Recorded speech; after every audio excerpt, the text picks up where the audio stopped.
Estamos hoje com o nosso Papo Supra recebendo uma pessoa muito especial, que é o nosso querido secretário de Meio Ambiente do Governo de Brasília, André Lima. O André é advogado, ele é militante na área de meio ambiente, é um apaixonado pela natureza. Ele é pai, né, de Maiara e de Ana Clara. Ana Clara. De Ana Clara.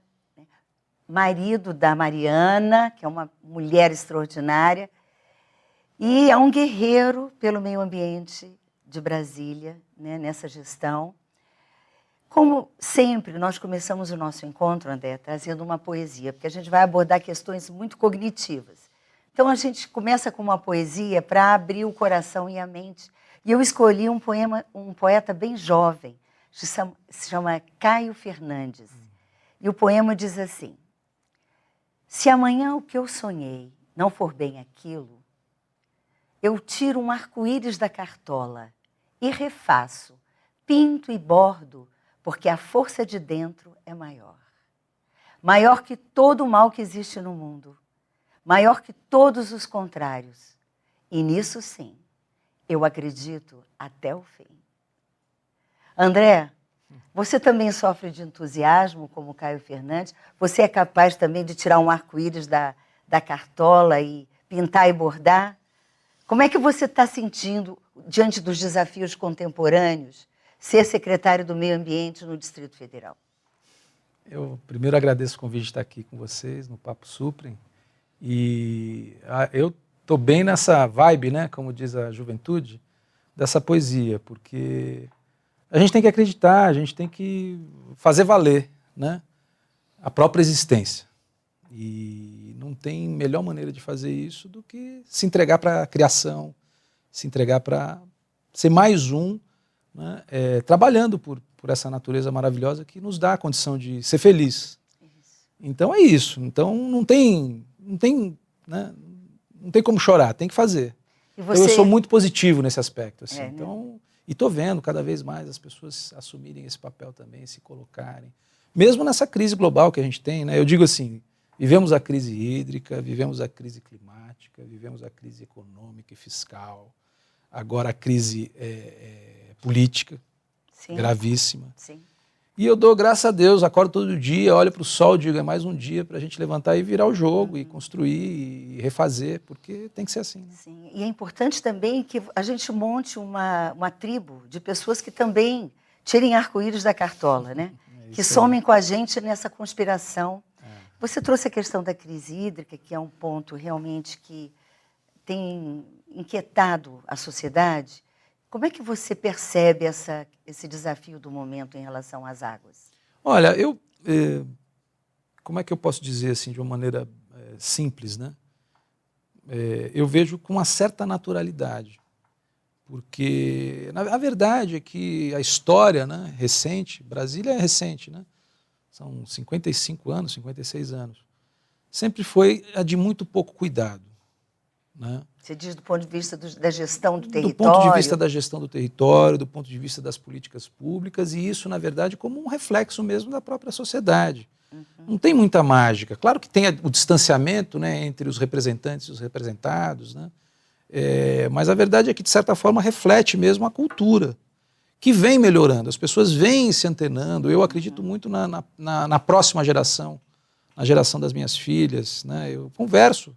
Esses dias eu estive com escoteiros conversando sobre a questão da crise hídrica e eles falando de reuso de água, eles falando de uma série, sabe, camada de ozônio e tal. Então você vê jovens de 8, 10, 12, a juventude se ligando nisso. Claro. Então o que eu penso é que é um aviso, né? A natureza avisa, ela manda recados. Então, quando você fala naturalidade, é assim, nós estamos colhendo os frutos. Exatamente. Que depois toda a estação tem semeadura e tem a colheita. Você traduziu de maneira bem simples. Então, a sociedade de Brasília está colhendo os frutos de práticas equivocadas. Né? Exatamente. E a gente sabe que você trouxe essa questão da gestão do território e realmente Brasília, quando foi implementada, né, aquele momento virou as costas para o Cerrado, né, porque até o padrão estético da linguagem do Cerrado era bem diferente do governo que vinha do Rio de Janeiro, Mata Atlântica.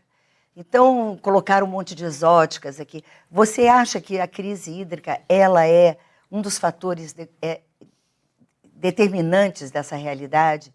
É o fato justamente da gente estar ainda com uma ação profundamente impactante sobre o Cerrado? Olha, eu vejo assim, são vários fatores, eu acho que você explicou muito bem, assim, de maneira até mais didática e simples, que é a tal da lei da colheita, né? São vários os fatores.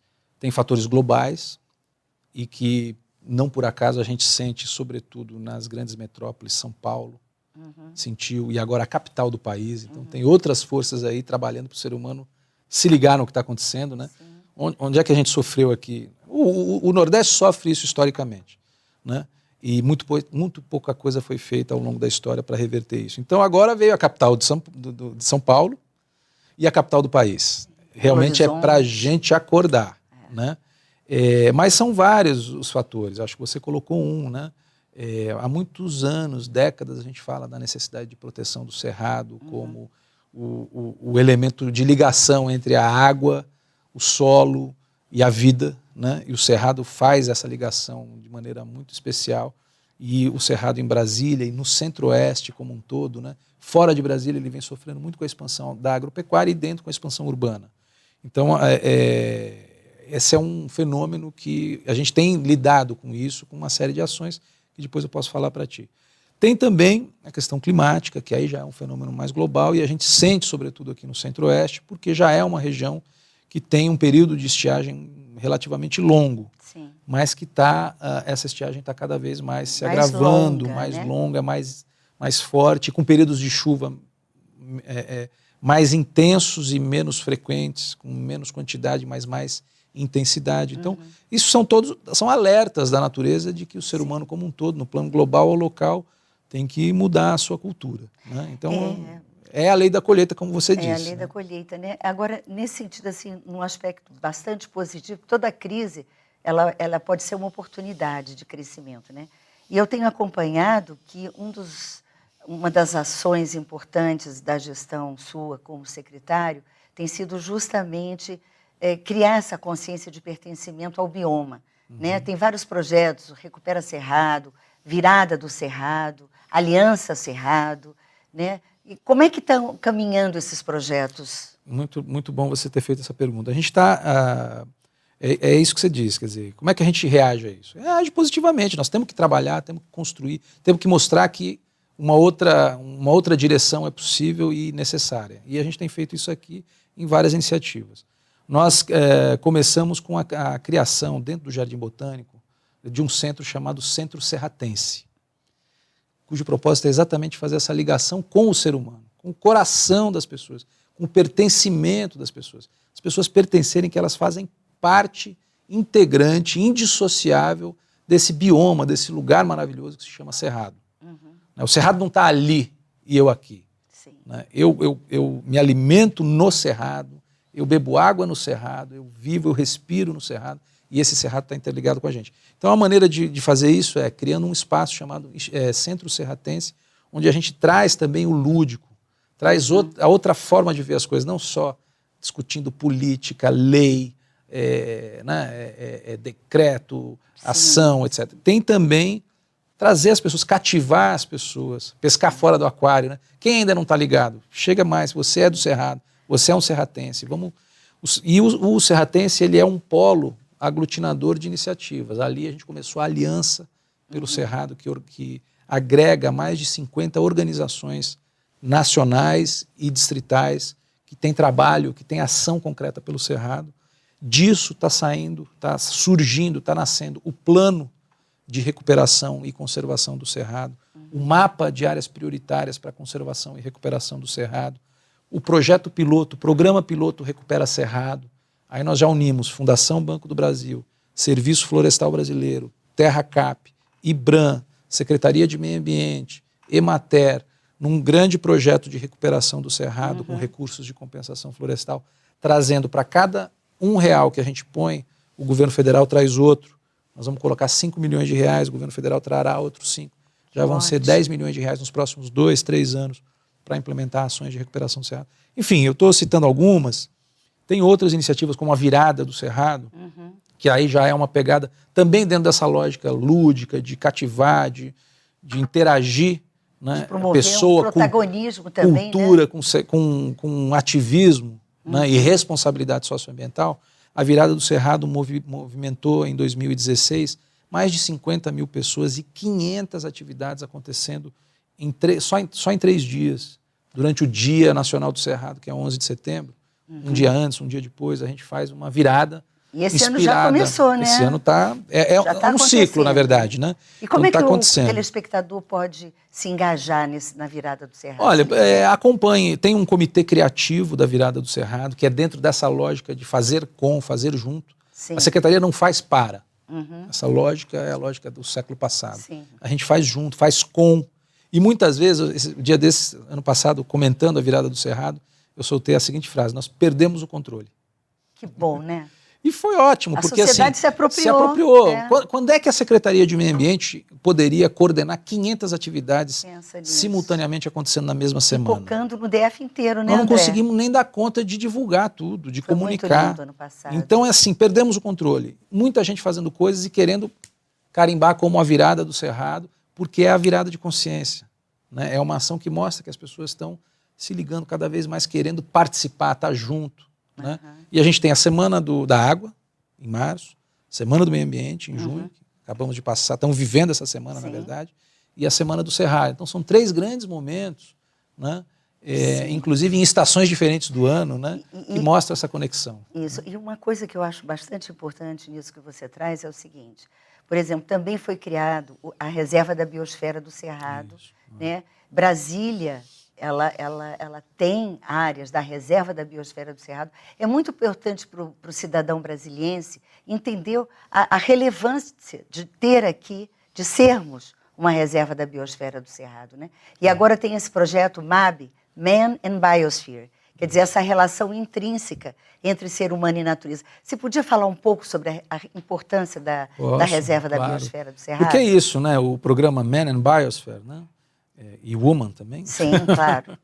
É o seguinte, ele mostra que daqui do chão, né, do indivíduo, há a biosfera, né? E como é que a gente interage assim no dia a dia, nas ações da sociedade e do governo. Então, a reserva, o que nós fizemos aqui? Primeira coisa que a gente fez, resgatar o conselho da Reserva da Biosfera do Cerrado no DF. Por quê? Porque a Reserva da Biosfera são as pessoas trabalhando pelo bioma, né? Então, o conselho foi resgatado. Eu tive a felicidade de ser convidada, eu faço parte. Você faz parte. Faz parte da Exatamente. Reserva da Biosfera. Então, a Reserva da Biosfera é o espaço para os diferentes segmentos da sociedade debater o futuro desse lugar. Ele não se confunde com a gestão do território, que aí tem outras ferramentas, né? O zoneamento, o Conselho de Meio Ambiente e tal. Mas ele procura articular as iniciativas da sociedade para fortalecê-las dentro desse propósito de conservação do Cerrado. Por exemplo, ali eu fiz essa proposta e acho que a gente tem que trabalhar isso, né? A Reserva da Biosfera do Cerrado precisa ser mais conhecida pelas pessoas, né? E ela tem uma oportunidade enorme aqui, que é trabalhar o ecoturismo. Nós temos maravilhas aqui a menos de 200 quilômetros de Brasília, e mais perto também, e fazendo a ligação, as pessoas conhecendo, participando, contribuindo economicamente com a manutenção dessas áreas. São áreas rurais, são parques, são unidades de conservação, são assentamentos humanos, de gente querendo trabalhar com agroecologia, enfim.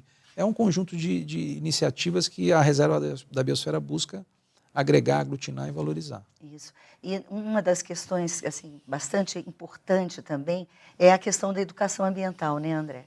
A questão da educação ambiental, ela não é só uma educação para que as pessoas compreendam o que é o Cerrado, mas é algo muito mais abrangente, né? De que forma você acha que a educação ambiental pode estar mais inserida, vamos dizer assim, nas políticas públicas, já que ela é um tema transversal? Como que nós podemos, como que você pensa estratégias para fortalecer a educação ambiental? Mas nós vamos falar sobre esse assunto no nosso próximo bloco. Até já.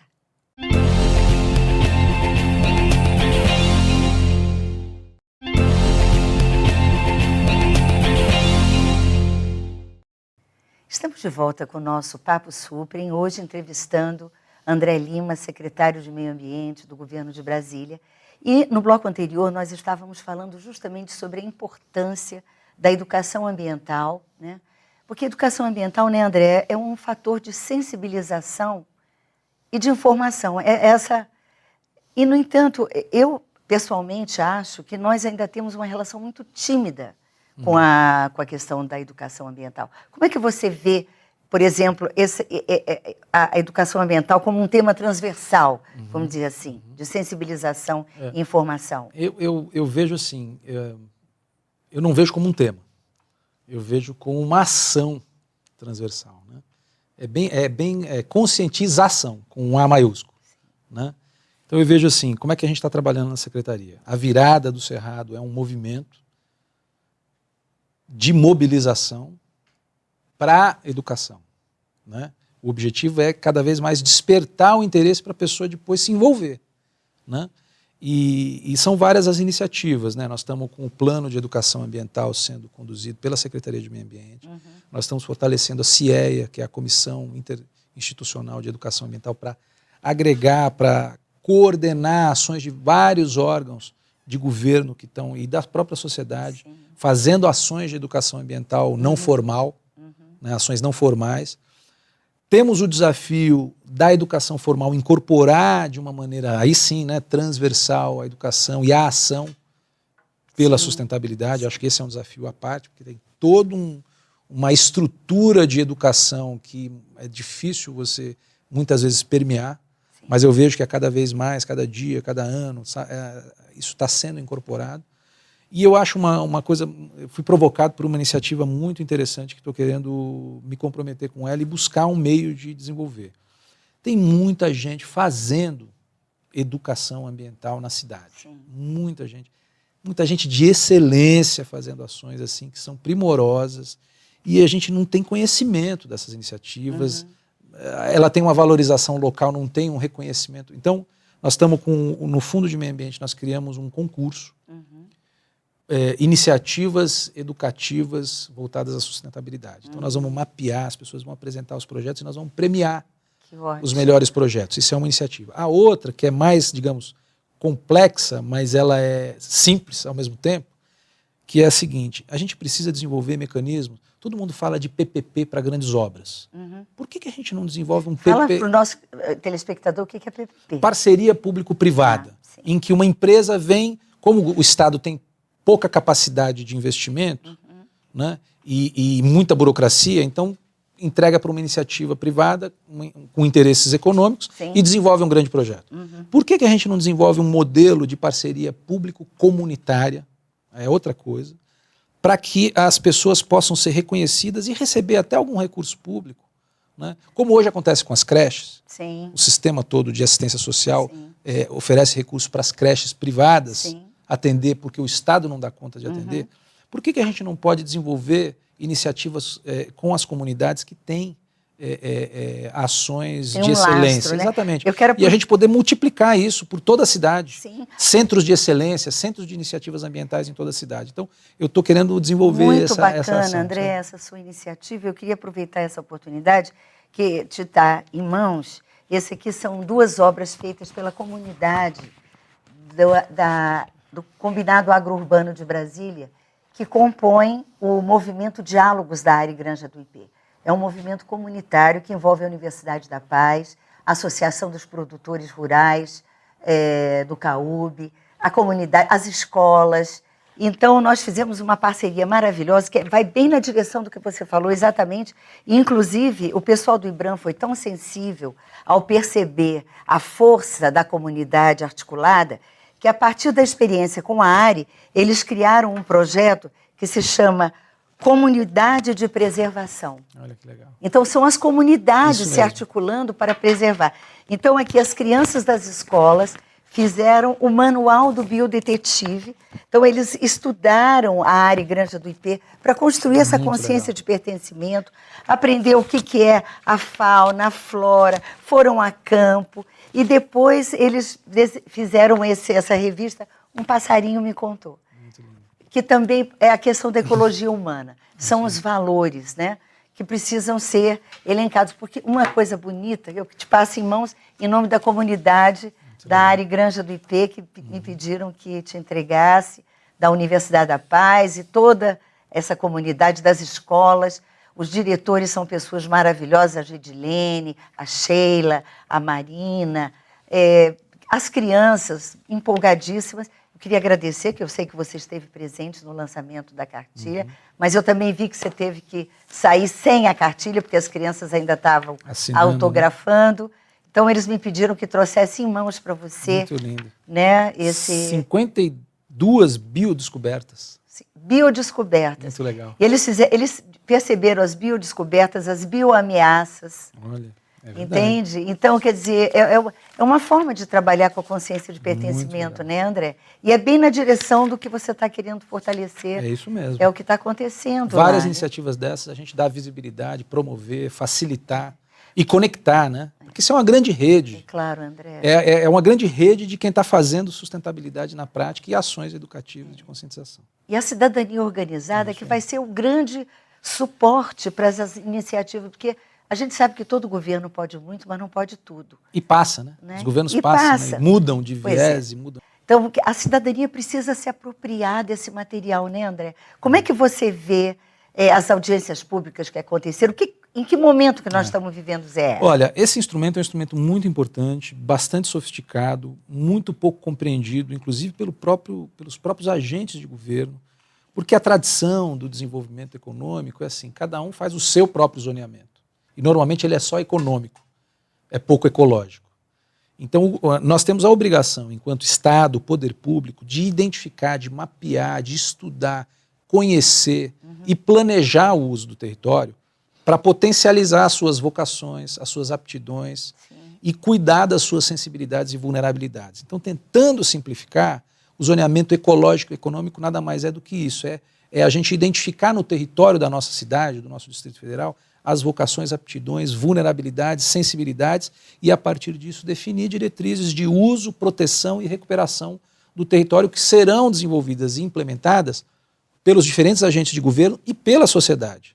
Porque ele não é uma coisa só para governo. Então ele precisa ser apropriado pela comunidade, pela sociedade, ele precisa ser conhecido, precisa ser apropriado. Por quê? Porque os governos mudam. O próximo governo que vem aí tem que implementar esse zoneamento ecológico e econômico. Tem que seguir essas diretrizes, tem que reconhecê-lo como um instrumento de gestão e de planejamento. Mas isso só vai acontecer se a população cobrar. Olha, mudou o governo? Tá, mas a gente tem aqui um plano de uso do território que diz onde é que tem que preservar, onde é que tem que recuperar, onde é que pode usar, onde é que pode desenvolver, porque ele é econômico também.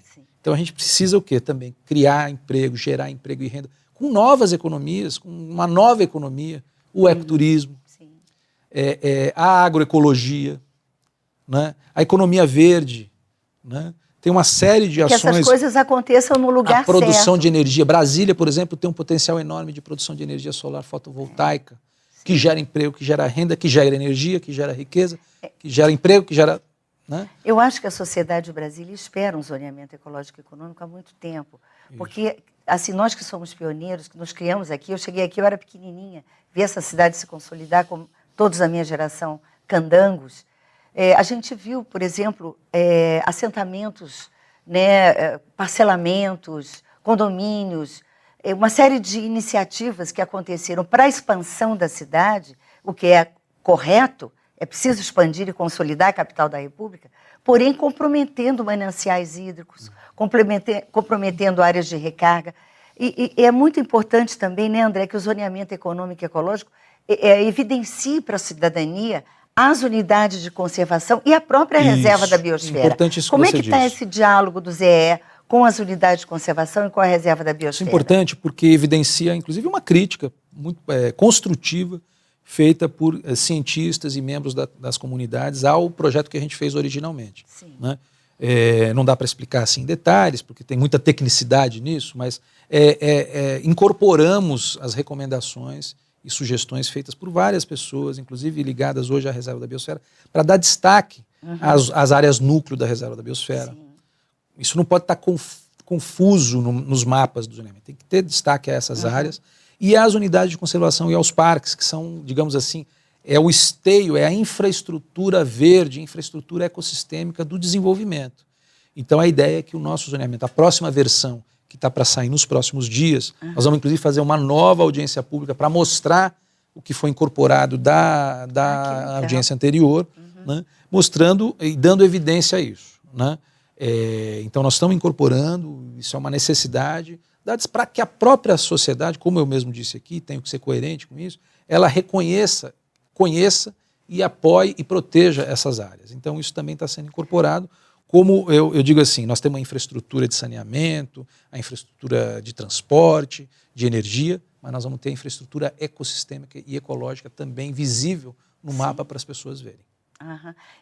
André, eu queria te fazer uma pergunta. O zoneamento econômico e ecológico, então, ele ele enuncia para o nosso telespectador entender melhor. Ele é um documento, vamos dizer, que enuncia de que forma as gestões público-privadas vão dialogar na ocupação e uso do solo, é isso? É isso. Uhum. Agora, tem outros instrumentos que tratam mais especificamente da dinâmica mais local. Sim. Que é o PDOT, o Plano Diretor de Ordenamento do Território. A Lei de Uso. A LUOS, que é a Lei de Uso e Ocupação do Solo.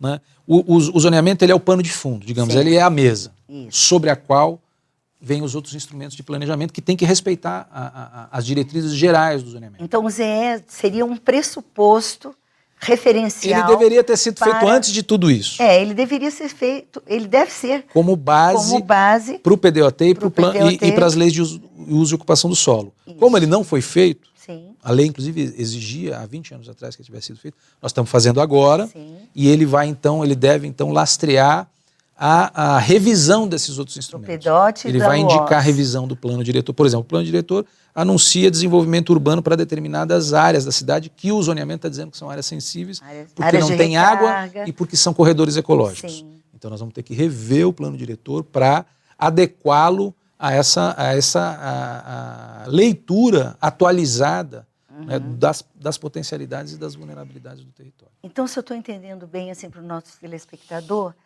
o zoneamento econômico e ecológico ele é uma referência, né, e sobre o qual vão ter que se debruçar os diferentes atores da sociedade, por exemplo, os empresários, os produtores rurais, a cidadania, né, para promover a gestão do território. Não é isso, André? Isso. Então, mas nesse momento tem um encaminhamento formal para que isso possa acontecer. Parece que está indo para a Câmara. Então, como é que está? Nós fizemos a audiência pública, tivemos uma participação bastante boa na audiência pública, uma audiência das 8 da manhã até às 6 da tarde. Mais de 350 pessoas participaram dando sugestões e recomendações. Sistematizamos todas essas sugestões e estamos agora revendo o projeto de lei e inclusive os mapas, a partir dessas sugestões. Certo. Agora, temos que trabalhar com a pouca equipe que temos, nós não estamos trabalhando com consultor internacional nem nada. Então essa equipe agora está traduzindo isso tudo numa nova versão de mapas e do projeto de lei. Isso será levado a uma nova audiência pública que deve acontecer. Nós não podemos fazer uma audiência pública no período de férias, agora em julho, não vamos conseguir fazer em junho, porque é muito material, muito rico. Nós vamos fazer audiência pública provavelmente em agosto, para apresentar o projeto de lei ainda esse ano na Câmara Distrital. Você acha que a Câmara Distrital vai analisar ainda esse ano? Eu acho que começa o processo de debate esse ano e nós queremos aprová-lo até o Dia do Meio Ambiente do ano que vem, de 2018. Eu gostaria que você fizesse um convite para os brasilienses, no sentido de que eles têm uma oportunidade de se apropriar como cidadãos e cidadãs, né, desse momento histórico, que é uma conquista.